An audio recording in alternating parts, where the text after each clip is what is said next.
Hi guys, it's Sophie. So I wanted to film a video that I was meant to film on Wednesday and I didn't. I asked for some ideas on Instagram as to what you wanted me to film, and two people had said, can we see some old favourites? So I've gone through my bookshelves, fiction, to find some old fiction favourites that either I've talked about on the channel a long time ago, or probably some of them I haven't. Maybe I have, like really early days, but lots of them I probably haven't. So we're going to go through some of them. Okay, so the first one is one I spoke about a few summers ago. It's called A Cup of Rage and it's by Radha and Messar. And this is tiny, so if you haven't read this or heard anyone talk about it, I would definitely recommend. So one of the things that you can tell when I like books is that I underline them. So if I ever lend you a book or you ever see one of my books and it's covered in little scribbles, it means I've really enjoyed it.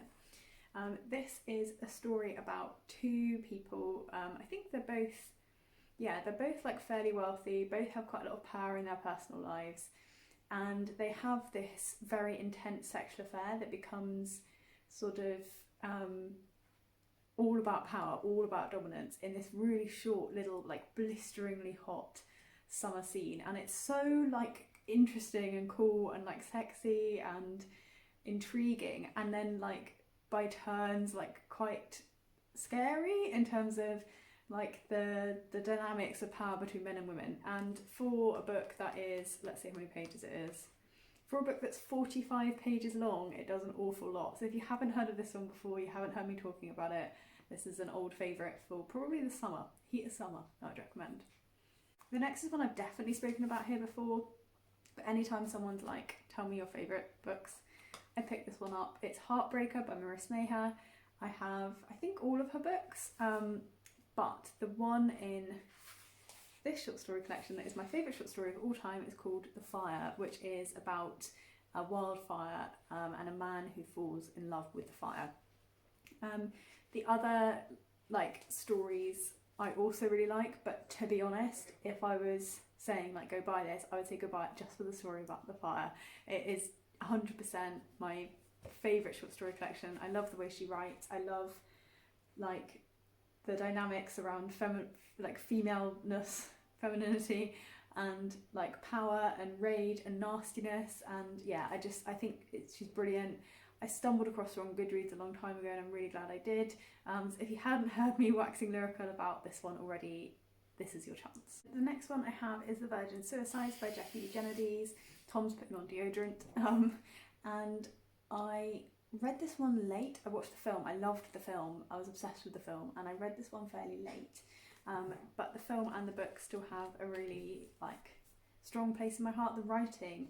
There's one scene in this that I read last time I read the book and I didn't underline it. I should have underlined it, because every time I pick up this book I see it in my head, which is a bottle of milk on a doorstep, and the way it was written was just so beautiful and I can't find it to save my life.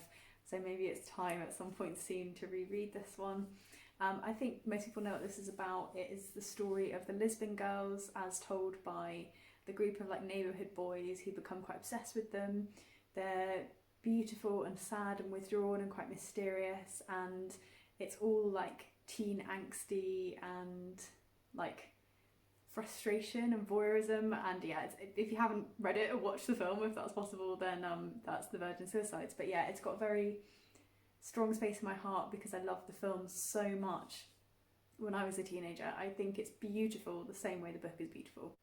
Then the next one I have is one a guy I was dating a really long time ago recommended, which is If on a Winter's Night a Traveller, and by Talo Corvino. And if you haven't read this one, I love how I can tell my old books by like how coloured the pages are.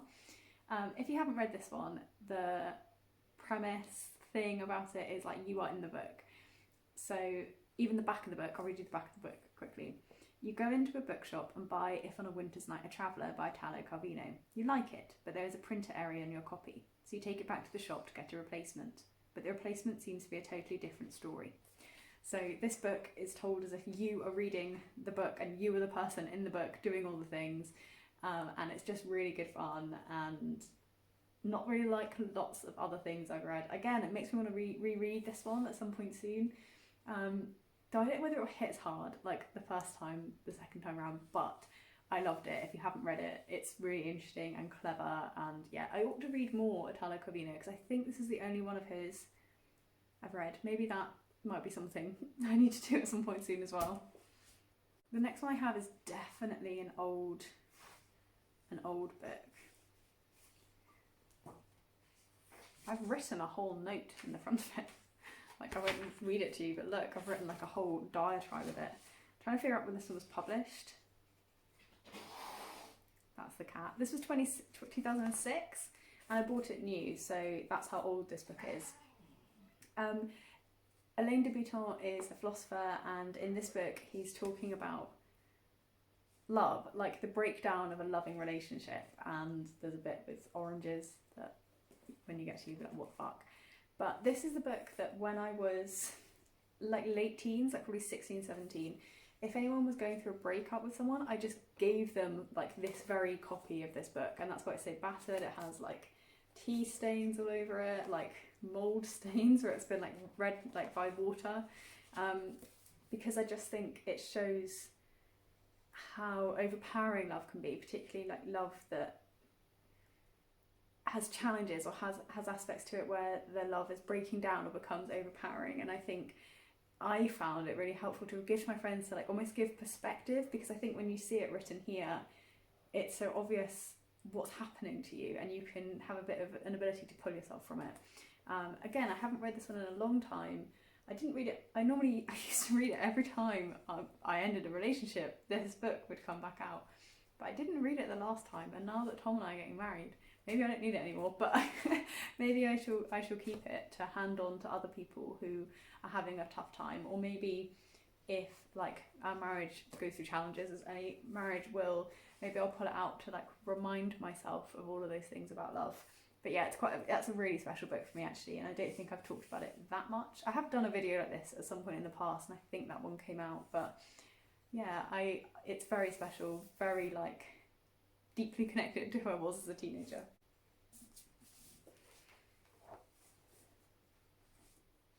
Then the next one I have is Just Good Fun. I've definitely spoken about this one before, and I've spoken about her other novel, Special Topics in Calamity Physics, and I think I've seen both of these books like on Book Stuff a little bit more recently, which makes me really excited. I'm trying to think again when this was published. If she's published anything else since, I better check, because I've loved both of her books.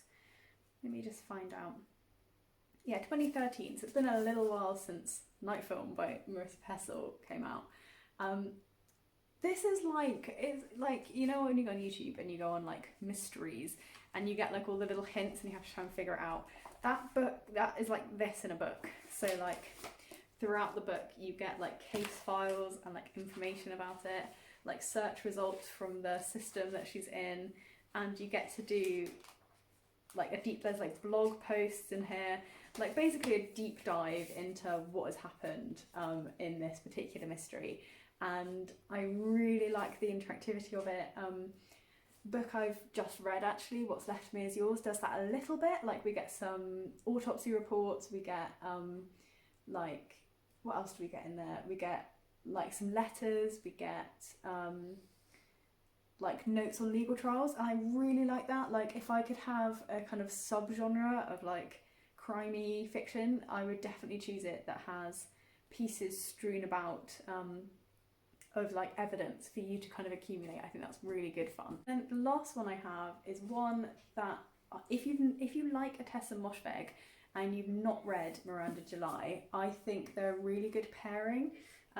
So I read Miranda July before Tessa Moshfegh came out in The Man Booker, and I think what they do is quite similar. So you have very raw, gross, unlikable characters, women doing things women shouldn't do, but again there's lots around there around like control, relationships, health and relationships versus unhealthy relationships, and I actually have a couple of books by her, but this is my favourite. I think this one stood out to me the most. Again, there's like sort of aspects of domination, I suppose, in this relationship and how they flicker between. I can see I've got lots of highlighter in this one. So I don't know what was going on there, whether I was reading it with a highlighter. Like, it's not highlighted over stuff, it's like random blobs of what looks like highlighter. But yeah, this one again, I think this one is fairly old. Like, this is in BookTube times. I'm pretty sure this is in BookTube era.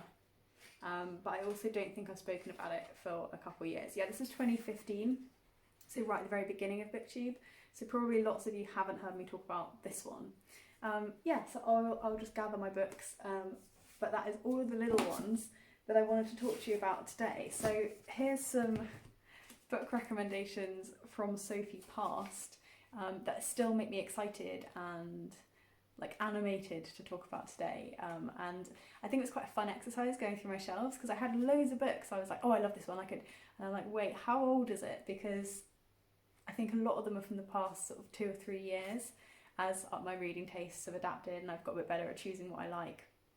But these ones were the ones I could find that met the criteria of both I read a long time ago and probably new subscribers have never heard me talk about them, and that they also made me as excited as the ones I'd read more recently. So yeah, let me know what you think of these. Hopefully you've enjoyed this video. Hopefully the 2 people, I can't remember your usernames. I hate when I'm on my phone because I can't look up usernames. But I hope the 2 people who'd said, please can you do one on old favourites, like this. I didn't include House of Leaves or Infinite Jest in this, even though they are, because I've had whole separate review videos on both, and I think you guys probably know that I like those 2 books a lot, but these may be some of my unsung bookish heroes. Yeah, I'll see you guys soon in my next video, and look after yourselves until then. Bye!